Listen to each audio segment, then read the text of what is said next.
تمام قبیلے جو تھے نا مسلمانوں کے، ان کا آپس میں ایک طرح سے کمپٹیشن ہوتا تھا کہ سب سے زیادہ جہاد کون کرے گا، سب سے زیادہ انفاق یعنی خیرات میں کون صدقہ کرے گا، ان کا آپس میں ایک کمپٹیشن سا ہوتا تھا. تو انہوں نے اپنے قبیلے کے بارے میں ایک نظم لکھی حسان بن ثابت نے، لنا الجفنات الغر يلمعن بالضحى واسيافنا يقطرن من نجدة دما. بڑی خوبصورت پوم ہے، انہوں نے لکھی کہ ہمارے پاس بڑے چمکیلے پیالے ہیں. پیالے کا مقصد وہ جب صدقہ دیتے تھے تو پیالے میں دیتے تھے، تو وہ کہنا یہ چاہ رہے ہیں کہ ہم تو جس پیالے میں صدقہ دیتے ہیں وہ خود چمکیلا ہے، تو اندازہ کرو پیالے میں ہوگا کیا، جبکہ پیالہ the bowl itself is exotic. یلمعن بالضحى، جو دن کے وقت چمکتے رہتے ہیں، یعنی ہم پورا دن صدقہ دیتے ہیں، یہ کہنے کا مقصد ہے.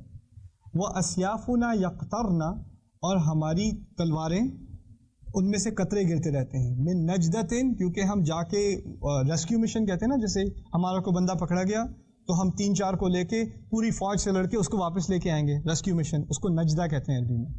ہماری تلواریں خون سے ڈبکتی رہتی ہیں کیونکہ ہمیشہ ہم ان مشنز پہ جاتے رہتے ہیں، ہماری تلواروں کو سوکھنے کا موقع نہیں ملتا.